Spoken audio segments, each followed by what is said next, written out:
Tessa, are you on mute? Thank you so much. So let's take this a step back. Welcome, everybody. Welcome to today's webinar. We're thrilled to have you here. So before we get started with our amazing guest speaker, I'm just going to share a little bit about the resources that InvestHer provides, similar to these amazing educational free webinars and other great stuff that we have in store for you. So we have a very active Facebook community, so over 15,000 members. A safe place where women can come and ask questions, gain support. This is really great for connecting with local investors in your specific market. We have a robust meetup network as well. So along the lines of connecting with local investors, boots on the ground, make sure to go to our website and check out all of the meetup groups that we have available. I'm sure that we have 50 plus across the US and Canada, so I'm sure we have something close to you. But if not, then just reach out to us and we can see if we can get a chapter started. We also have InvestHer.org by eXp Realty. So this is very, very cool for realtors that want to have an investor focus. So you've helped your clients build their portfolio, and now we want to help you invest in yourself and build your own. As you know, we do these free webinars. So we do these twice a month to share valuable experience and strategies to support you. So keep an eye on our events page for any other upcoming webinars we have in store. And we have InvestHerCon coming up June 2nd through 4th in Austin, Texas. You're not going to want to miss this. For those that qualify, we have an incredible Strive mentorship program. This is for seasoned women investors that have 5+ deals under their belts. So if you want to see if you qualify now, you can scan that QR code and our team will be in touch. So, and here's another QR code. You could book a call with our team. And last, another shameless plug for InvestorCon. It's going to be something you really don't want to miss. All right. With that, Christine, I'm going to turn it over to you for today's webinar, A Strategic Guide to Growing Your Real Estate Portfolio with New Construction. Thanks so much, Tessa. I am super excited to be here today. Let me share my screen.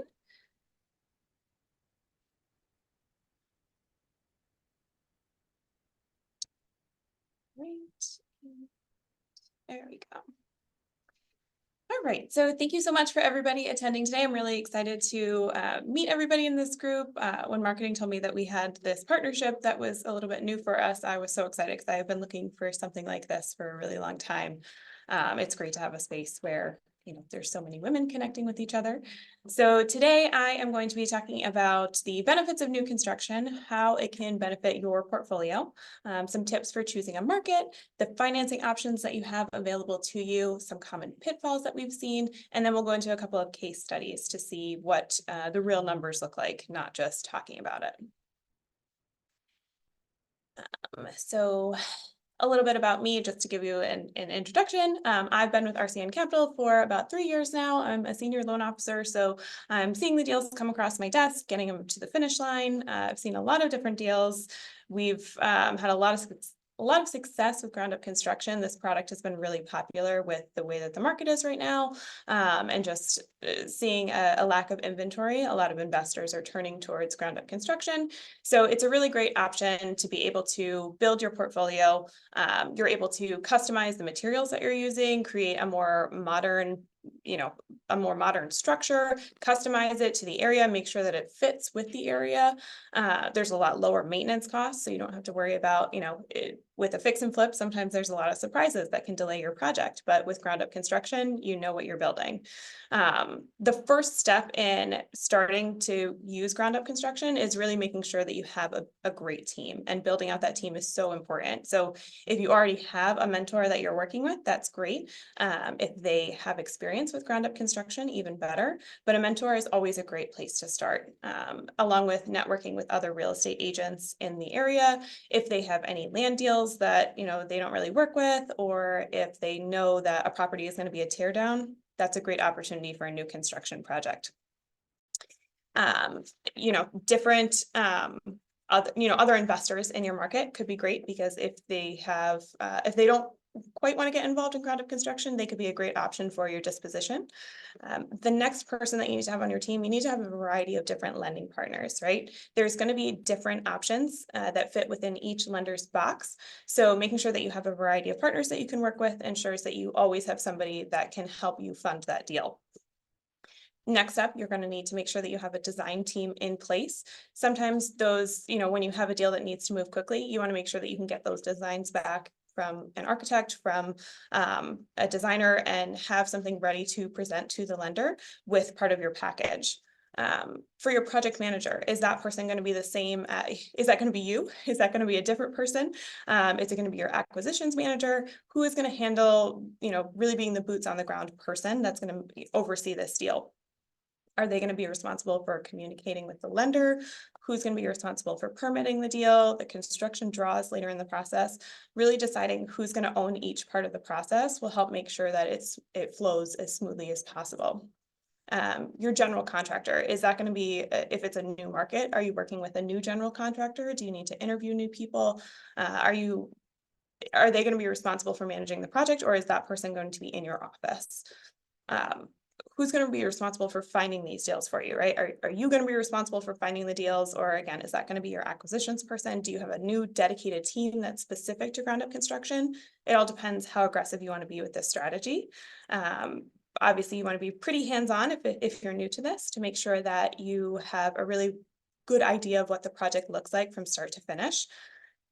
If you want to give your acquisitions person maybe a box to stay within, these are the deals that I'm looking for. This is the amount of construction that I'm comfortable with, and this is kind of the neighborhood that I want to stay within. Maybe they can help bring in some of those deals for you. And then how are you going to sell the property or hold the property? Are you going to hand it over to a property manager after, to get it leased up? If it's a new market for you, do you need a new property manager? Are you going to manage that property? Or do you have a dispositions person that's going to be responsible for selling that property and offloading it? So really making sure that you build a strong team from the beginning is going to set you up for success. Those foundations are so important. Once you have those people in place, probably one of the most important pieces of the puzzle as far as lending goes is making sure that you have a really detailed budget. Work with your lender to see if they have a template that you can already use. It's going to have a lot of different options on there, and you'll make sure that you're not missing anything. But being as detailed as possible is going to make sure that your values that you're expecting are holding up to where you want them to be. So if you go a little light on your budget, you're kind of general with it, that feasibility study that you're ordering is probably not going to get you the result that you want. But if your budget is really drilled down, you're specific, and if you're, the square footage, how many doors, how many windows, what are you doing for landscaping? Really painting a picture with those plans that you're providing helps make sure that the financials at the beginning of the project are translating through to the end of the project and everything is going as expected. Making sure you know what your lender is expecting as part of that budget, right? For example, with RCN, we want to make sure that there's at least a 10% contingency included. We make sure that, or we would prefer that only up to 15% of your soft costs are included in the budget. You might not need that much, but things like, permits and whatnot, those can be included in the budget, but not more than 15%. So making sure you understand those parameters of the budget are really helpful. Lastly, you want to make sure that you have all of those documents gathered, right? So if it's a purchase and you don't own the land yet, making sure that you have your purchase contract, or if you already own the land, making sure you have a deed, all of the costs to date, so you can help establish that total loan to cost. If you've already, let's say you purchased the property 6 months ago, you've already leveled it and you're just about to pour the foundation. All of those costs can likely be counted towards your total loan to cost for the project, and really understanding what that means. Common documents that your lender is going to ask for will be a personal financial statement, the plans for the property, permits if you already have them, your budget, and maybe you're gathering a pre-approval letter from your lender to use to make offers with.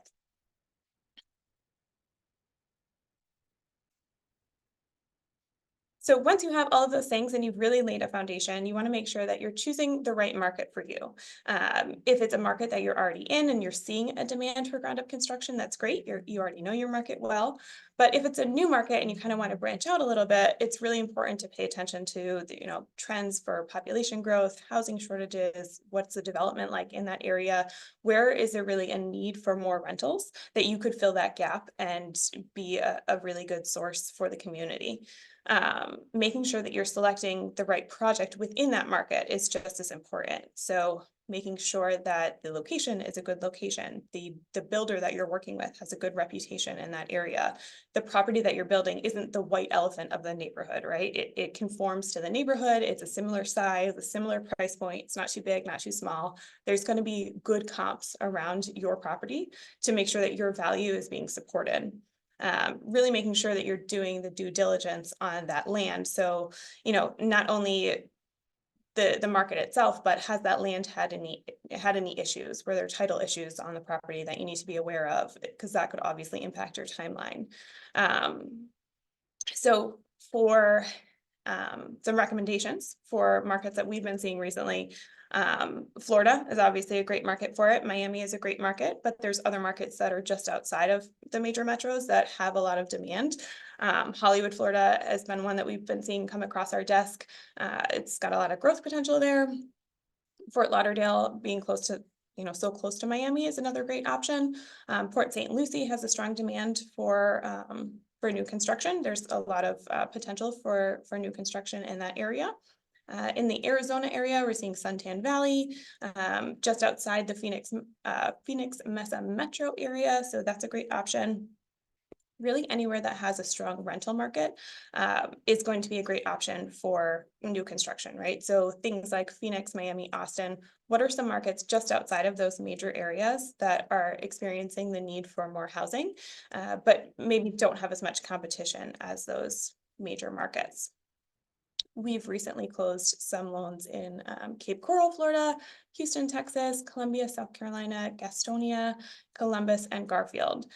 You just want to also make sure that with some of these markets, the pricing is in line with your lender's parameters, right? So some markets like Columbus, Ohio, or Toledo, Ohio, maybe a little bit lower of a price point, the properties are going to cash flow really well, but making sure you understand where your lender is able to help and what projects kind of fit within their boxes will really make sure that the deal that you want to get done is you're able to finance that deal and you're not, left up the creek without a paddle.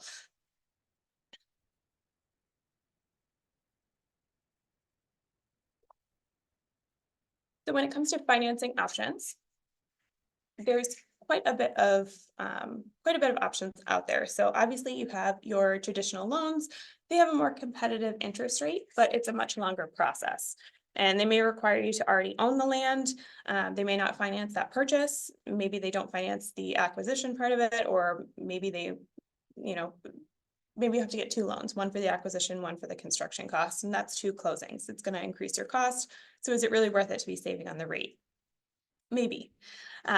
If you're going with a joint venture or a hard money lender, you may be able to get some higher leverages, but with those higher rates and fees, you're getting a slightly shorter time frame, but you're not getting all of the due diligence that you would get from a traditional lender or a private money lender. So with construction loans and private lending, it's kind of like the Goldilocks of ground up construction loans, right? You're able to get that due diligence piece of things. So you have a lender that's supporting your project and making sure that it makes sense.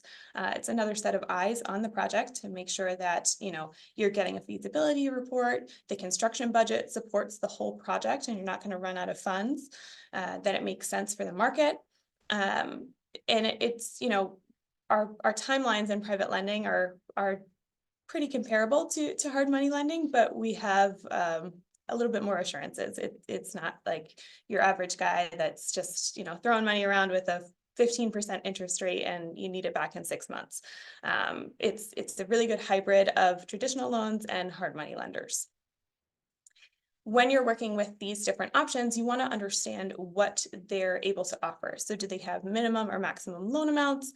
How is that pricing structured? When we go through the case studies, it'll make a little bit more sense what those parameters are, so that if you have a deal, you can confidently make an offer and know that your lender is able to support that. If you're going to be holding the property, what's the debt yield on that? Is it going to cash flow well as a rental? Are the rents a little bit low in that area? Will it make sense on the takeout if you're going to be holding it long term? For us, our seasoning period is 24 months. So if you've bought a property within that 24 months, we're still going to consider it a delayed purchase, which basically means that we would treat it just as we would a regular purchase. So there may be some funds due back to you at closing. Instead of paying the seller, we would just repay you. And what's the length of the loan term? How long do you have to complete this project? There may be different options: 12 months, 18 months, 24 months. Is this a larger build that needs a little bit more time? You don't want to be coming to the end of your loan and having to think about extension options. While those are available, it's always better to plan from the front end and make sure you have a realistic timeline there. What are the loan requirements for your lender? Are there, most are going to require a property survey, feasibility study, a contractor review, which is basically making sure that the contractor that you've hired for the project is eligible to complete that project. They've taken on similar things. They have a contractor score, kind of like a contractor credit score, that we need to make sure that they hit. So it kind of helps give you that extra assurance that the people that you're working with on the project can support that. We also order an environmental screening to make sure that the site itself is good to build on and there's no known issues with it. So that's, just another piece of confidence that can make you feel that you're investing in the right area, the right property, and the deal overall makes a lot of sense. We want to make sure that the subdividing is done prior to the loan coming into play. So if you're buying a really large lot and you want to put multiple houses on it, making sure that you're already having that subdivided. Or let's say you buy a property with a house on it and a really large parcel of land, you want to keep the existing house, but also build another house on it, making sure that that's subdivided before you take on a ground up construction loan. For different qualifications that the lender is looking at. Is it based mostly on your credit score? Is it based on your experience? For RCN, we're looking at a little bit of your credit score. We want to make sure it's decent, but the biggest piece that we're going to be considering is your experience. If you're new to ground up construction, we want to know what you've done for other rehab projects lately. So if you have a lot of great experience with fix and flip projects, that makes you an awesome candidate for ground up construction. You know how to manage a project, you are confident working with a general contractor and seeing a project through to completion. So we're confident that making the transition to ground up construction is something you're more than capable of. The property specifics of what you're building: is there a minimum property value that your lender is looking to see? Is there a minimum per value figure that you may want to make sure that you hit? Just knowing what all of those different parameters are before you make a purchase, or before you make an offer on the land, will help you ensure that your deal is going to make it all the way to the finish line. Is your lender offering additional products? Do they support your takeout strategy? So if you're just going to a hard money lender and they're they want their money back in 6 months, maybe you can get the project done that quickly, I hope. But they don't really have an option for a DSCR loan, or that's kind of all they do: wash, rinse, repeat. RCN is able to offer, and many other private lenders are able to offer, a variety of products, so that you not only have the construction loan, you also have a fix and flip loan, a DSCR loan. You're able to have one set of contacts that can really help guide you through, okay, this is what our ground up construction loan would look like, and when you go to refinance it, here's what you can expect. The process, and that makes it move that much faster because you're comfortable with the expectations that your lender has. When it comes to servicing the loan and the draw process, you want to make sure you know who to contact and what that draw process looks like, right? So most loans are going to be a build first and then take draws. So once the product is installed, you can't just have the cabinets on site and expect a draw for them. They do have to be installed, and then you're able to take that draw against the construction budget, and you would start paying interest on it at that point.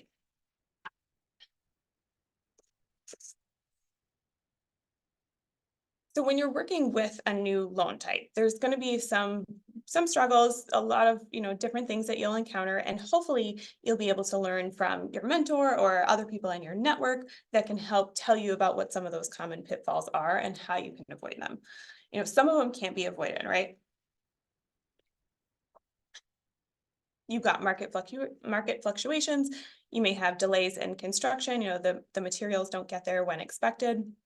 Maybe you're having labor issues, your general contractor got sick or had an injury, or they're stuck at a different work site that you didn't expect them to be stuck at. Maybe your fix and flip project had an unexpected repair that came up. So those things you can't avoid, but there's a lot of different things that you can avoid. For example, if you are finding that your liquid assets just aren't there, you have a lack of cash reserves to either, put into the project or just to show the lender and available assets, that's a great way, that's a great opportunity for you to take on a lender, right? That's where I can help. Being able to show those liquid assets will add more confidence to any deal that you have, right? Being able to show those cash reserves. Oftentimes we see a lot of investors that are putting these rehab projects on their credit cards, and then they just pay them off when the loan, when they cash out on the loan.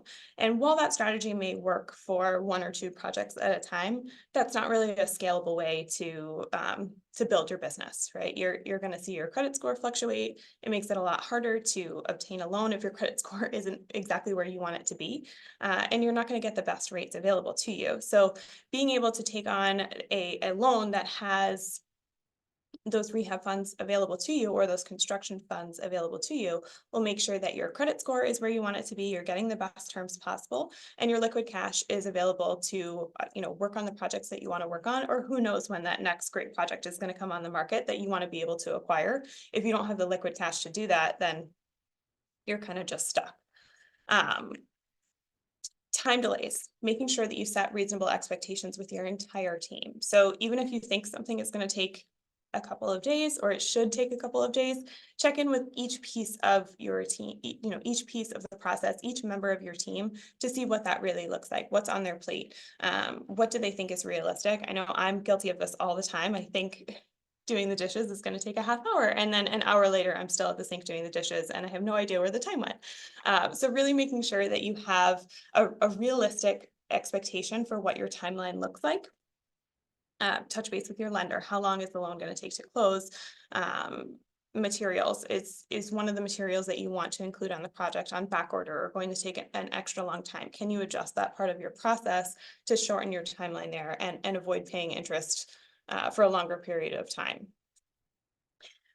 This is the perfect opportunity for your loan to start. So once you have that timeline in place, and you've already built your team, you've already researched your market, you've got your pre-approval letter, your offer's been accepted, you're ready to go. You've got your designs in progress. You may not have them yet, but that's a perfect time to start your loan. So if you're just kind of shopping around, that's a great time to get your pre-approval letter. But once your offer has been accepted, and you're kind of starting the process of design and permitting, that's where we want to, start helping, and that's where we want to see the funds start to everything come together.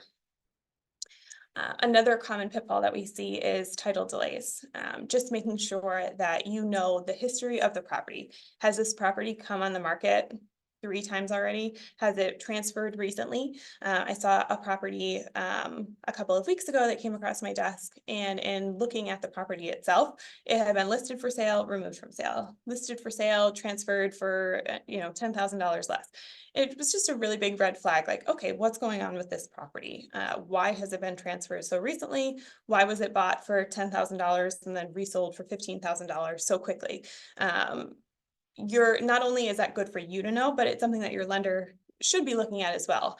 Is there, issues with a ground rent? Is it, a Baltimore property that has ground rent issues that can't be redeemed, or does the lender allow for ground rent? Just making sure that you have a really good understanding of what the history of the property looks like. Cost overruns, that's a huge thing for, I'm sure everybody remembers when they had their first fix and flip. Maybe it went perfectly as expected and you built in all of those contingencies, but I'm sure that there's probably been at least one project where things went a little bit awry and you may not have planned for it. Making sure that your budget is as foolproof as possible. You've got that contingency included. You've done at least a walkthrough of the property, of the site. You're confident with your general contractor, they've given you an outline for the budget. Having that solid budget is going to save you from a lot of different headaches, and really making sure that you account for each piece of the process. I know it can be really tedious on the front end to come up with such a detailed budget. I see it a lot of times with a lot of male investors. They're like, I just want it's $10,000 for this, it's $15,000 for that, kitchen, $15,000. And sure, it helps the loan move faster on the front end, but when it comes to the servicing piece of things, it's not quite as straightforward, right? Servicing needs to know, what does kitchen mean? Is it 100% completed, or is it 50% completed? It's a little bit easier to tell with ground up construction, but just as a general rule of thumb, and making for best practices, having that detailed rehab budget really helps to make sure that not only does your loan move quickly through the front end of the process with a little bit of extra work on that rehab budget or construction budget, but it also will move faster in servicing if there's a really clear picture of what can be expected when looking at that inspection report, and making sure that the piece that they're looking at is 100% done, 100% of the funds released.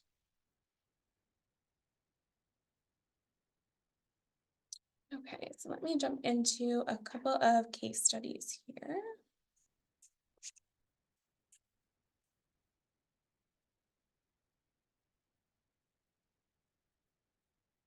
Okay, so in this first one here, this is just our loan calculator online, which I I would think be we able have to to switch present you. tabs. Oops, sorry, let me switch tabs for you. Yep. New share, there we go. Okay, can you Perfect. see this? Okay, Yes, thank you. So this is what the back end of the software looks like, just to give you an idea of what all of these inputs. It's like a peek behind the curtain here. So generally, I usually price our ground up construction loans at 18 months. I think that's a good place to start. If you're, really well experienced and you wanted to go with 12 months, sure, but no reason to not extend it a little bit longer to give you time to get it leased up or sold. There's no difference in the interest rate, so might as well give yourself some extra time there. For the purposes of this pricing, I'm assuming that you have at least 5 rehab projects completed in the past few years. But this is your first ground up construction experience, first ground up construction project. So I used 700 as the credit score here. I think I used, I forget which zip code this is for. I think it was for Arizona, perhaps. So this is assuming that the purchase price is $30,000 and the value of the land is also $30,000. So this is a fresh purchase. No work has been done to it yet. The construction budget is going to be $150,000 for an after construction value of $280,000. So in this scenario, we're basically looking to make sure that the borrower is at least 15% invested in the project. We want to make sure that you have some skin in the game before we start lending on the construction budget. Out of there. I'll go away. Pretend that's not there. So for this scenario, of the $30,000 purchase price, we're going to be able to lend $3,000 towards that purchase price. And then the construction budget is going to be 100% funded at $150,000, bringing the total loan amount to $153,000. The interest rate would be 11.49, and that's interest only monthly payments, and it's based on the initial advance and then any draws on the construction budget. So at onset of the loan, you're only going to be paying interest on that $3,000 initial advance. So just to give you an idea of the cost estimate for what those closing costs would look like, the origination fees would be equal to the 1.5 points that would determine the interest rate on the loan. So that's where that charge is coming from. Closing costs are where your title company is going to be charging. So you may have a better idea of what that looks like. If it's a title company that you've already worked with, you could tighten up your budget a little bit or plan a little bit, plan for extra expenses, or if you know what their title charges are. We're just estimating that at 1% of the loan, just to make sure we have something factored in there. Our closing fee on every loan is going to be $995, and our underwriting fee on every loan is going to be $525. For ground up construction loans, we have a collateral desktop analysis, which is an external review of the appraisal report after that comes in. So that's a $129 fee. And that would bring all of the closing costs on this particular scenario to $35,534. So when we're looking to move this file towards underwriting, we would want to make sure that you have enough to cover those closing costs and also 10% of the construction budget. So and the initial advance. So making sure that you can get that construction project started before you take that first draw, but it's not due to be collected at closing. So we just want to see it in bank statements, but we don't require that, it be collected. The total estimated liquidity on this loan would be $50,000. So to purchase this property, we would want to make sure that you have at least $50,000 in bank statements available. And then we'll start ordering reports and making sure that we're good to move forward. But we have a pretty stringent pre-approval process to make sure that we're not just ordering appraisals. They can be expensive, $600 to $800 for a single family property. It's going to include both values. So it'll tell us the value of the land and it'll tell us the after construction value based on the comps in the area. So we want to make sure before we start ordering those reports that your liquidity supports it, your construction budget is good to go, there's enough detail, and really make sure that before we even start the process and before you start investing in this project, that everything makes sense as a total package. We don't want any surprises when we get to underwriting or closing. We want to make sure that we're all on the same page. So this one is pretty straightforward, but I also wanted to show an example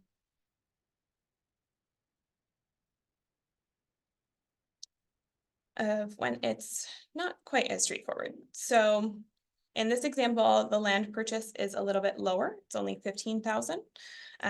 You're building a bigger house now. You're going with 200,000 higher square footage, and your after construction value is going to be 300,000. So in this scenario, the customer isn't quite yet invested, 15% invested in the project. So our loan will cover the remaining 85% loan to cost, but we want to make sure that you have some skin in the game before we start lending out funds for the construction draw. So that's what this negative number is here. It's a prepaid construction escrow. So this $17,250 is basically, it's due at closing to get you to that 15%. Once you're at that 15%, so you've prepaid that $17,250, now you're 15% invested in the project, and we can lend the remaining $182,750 for the remaining part of the construction build. So now that you've prepaid that construction escrow, when you go to take a construction draw, the first funds that you get back, so let's say you make a $20,000 draw request, $17,250 of that $20,000 is going to be the funds that you initially put in. So you're not paying, you don't have a monthly payment on this to begin with because you've already put money into it. So it's up to you how you want to structure those draws. Some people like to do, with a fix and flip project, they'll do one big draw at the end. With a larger construction project like this, you're probably going to make more frequent draws. So, depending on what stage of the project you're at, making sure that you know who to reach out to and you have a plan for what those draws look like so that you're not running out of funds at any point in the project. This one would also be broker. So for something like this, a little bit larger of a build, the total liquidity that we'd be looking to see would be about $60,000. So you're paying into the loan to increase your buy-in to the project. The land cost on the project is pretty low.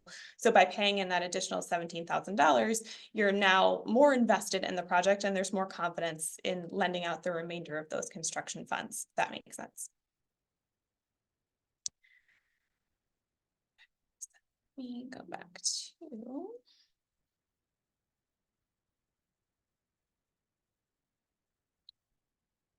okay, so can you see the screen now or is it still? Yes, looks great. Okay, thanks. So in conclusion here, really the key takeaways that I hope you have from today are the importance of having a really strong foundation.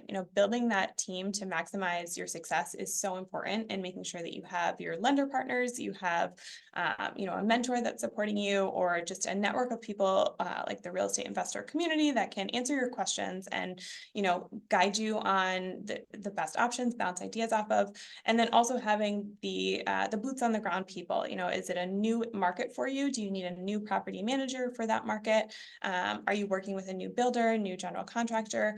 Who's going to be managing the project if you're not able to, oversee it as if you're choosing a new market that's farther away from you, who's going to help oversee that project when you're not able to be there?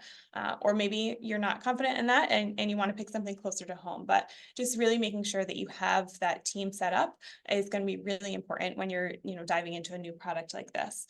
Knowing your market is going to set you apart from the other buyers, right? If you're passing on that property that had a bunch of title issues, it gives you the freedom to invest in a project that, if it's too good to be true, it's probably too good to be true. Making sure that you know the history of the property, and if it had any recent transfers, if there was any issues, why did other people pass over it? Really being able to understand what the whole project looks like, and what you may have to do to get it to the closing table. Understanding your financing options for ground up construction. There's a lot of different options out there, and making sure that you establish relationships with a bunch of different lenders will really make sure that if it doesn't fit RCN's box, maybe you need a different lender that can help there. Or if it doesn't fit that other lender's box, maybe it's the perfect box for RCN. So making sure that you have different relationships that can cater to the different types of projects that you're taking on. Having a detailed construction budget I will talk about that all day. I think being able to have a detailed budget can solve so many of your problems, and making sure that you have that contingency piece in there, making sure that you have thought of all the little nuances, the finishing touches on everything. Maybe your landscaping budget is a little bit more intense for this than it would be for a fix and flip project. Is your exit strategy going to be a rental, or are you building forever homes and you want to, really increase that curb appeal? But making sure each piece of your budget is really detailed will avoid a lot of different headaches that could come up throughout the process. A lot of common pitfalls in ground up construction can be avoided with some pre-planning. So, if you have something that looks like it might be a little bit hairy, talk to your lender about it, talk to your mentor about it. What can you do to problem solve that before it becomes a problem? Anything you can do to get ahead of those types of issues, whether it be title issues or something you didn't plan for in your budget, or, is it a tear down that, you're going to be doing ground up construction on? Is that possible with your lender? Can you do that? Talking through those different kinds of projects are really, really helpful. So with that, I would love to take any questions that you have. You see there's a couple of things in the chat. Yes, so we do have some questions. So I'm just going to go one by one, work our way down. From Gigi Kim, we have, is there a general template for what is the typical deal box? Sure. So I'm assuming this could be in relation to two things. So if you're referring to a general template for like a rehab budget, I think that, I have one that I can share that has a line item for each thing. Or if you're referring to more of like what's our like buyer box, or kind of what we're lending on, what's the best project for us to do ground up construction with. You want to make sure that what you're building makes sense in that market, in that neighborhood. There's going to be good appraisal comps for it. And you're not, like I said, not building the white elephant. How would you define a good appraisal comp, just high level? Sure. So most appraisers are going to look for things that are under a mile from the subject property. Once you start getting beyond a mile, it's not quite as reliable. It's still okay. Anything under 5 miles is acceptable. But a lot of times we'll see, well, this property sold, 18 months ago and it was 20,000 higher than my appraisal came in. The appraisers are only going to be looking at sales within the past 12 months. So the more recent sales that you can find, the more realistic that value estimate is going to be. So anything that's under a mile from your subject property and a really recent sale is going to be your best bet on value estimations.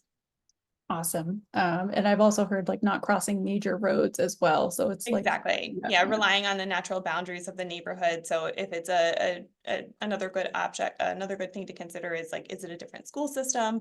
Mhm. A lot of times an appraiser will stick within that, not only the neighborhood itself, but like I know my town has like 4 different elementary schools. So they probably wouldn't consider something on the other side of town, even though it's in the same zip code. Gotcha.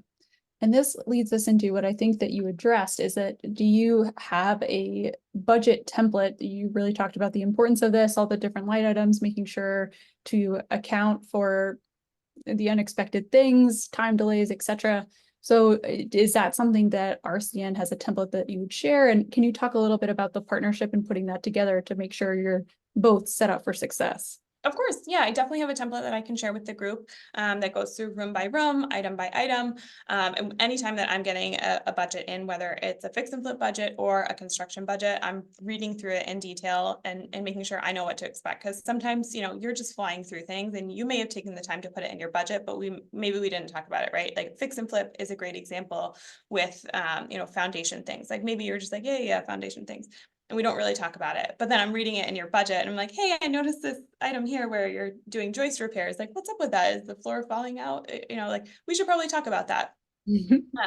So just making sure that you're detailed on your budget will ensure that we're opening up all the conversations we need to open up. So I can definitely share the budget and if you're, how many rooms is it going to be, right? You can't just put like bathrooms, complete Yeah. renovation or like complete build, like, what grade of materials are you putting in? Are you doing, laminate flooring or what's it called? Laminate vinyl plank flooring? Yeah. Are you doing wood flooring? Are you doing builder grade cabinets? Are you doing granite countertops? All of those things are, the appraiser is going to take that into consideration and find comps in the area that reflect what you've written in your budget. So the plans will help tell the story of, what the house is going to look like, but that rehab budget, construction budget is going to tell the appraiser what they should be looking for in the comps. Got it. Okay. And then next question is from Stephanie. Does RCN offer a construction to perm loan? And then a few follow-ups here. Curious about how to establish the budget without having designs and plans completed. I'm doing one right now, and we've already spent a good amount of money on the architect and civil engineer for the site plan because every contractor we've talked to said they need those plans before they can bid it out. Is there a better way? Sure. So we don't offer one product for it. I know that's like the dream product. I wish that we offered that for not only ground up construction, but also for fix and flip. You just kind of like roll it into the next option. We do have 2 separate products. So it would be one loan for the ground up construction and then the second loan for the permanent loan would be it's a 30-year DSCR based loan. So as far as the budget versus the plans, it's a chicken or the egg scenario sometimes, right? Like you want to have those plans to comp out the budget, but you also want to make sure that the budget fits with the plans and then the appraiser needs the budget, but the appraisal is kind of determining the budget. It's a lot of different things that are relying on each other. So what I've seen works best is if you have that starting budget that is, you can kind of base it on what you know from your fix and flip stuff. You know what things cost, how much materials cost. Hopefully your general contractor can provide some of the other pieces like framing and foundation, things that you don't typically see on the fix and flip part of it.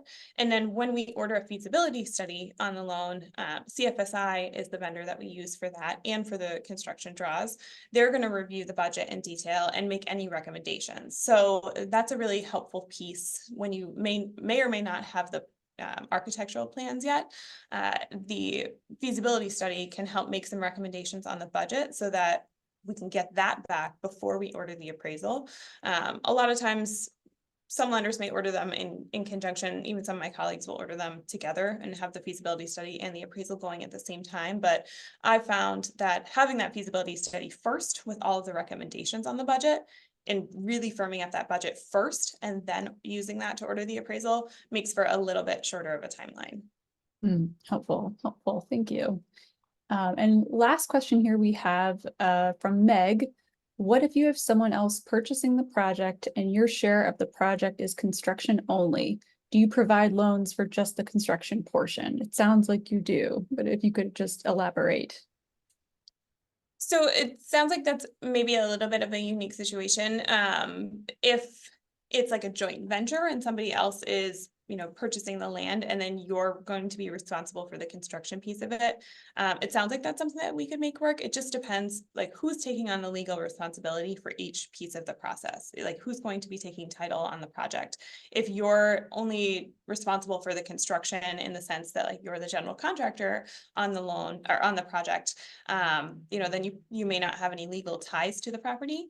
But if somebody else is, purchasing the property and you're coming onto that loan as either a minority member or a 50-50 partner, we can certainly finance both. We just wouldn't finance the land purchase only. We have to have that construction piece tied to the land so that we can show that there will be a house here in the end. Helpful, thank you. All right, everybody, are there any other last chance for questions?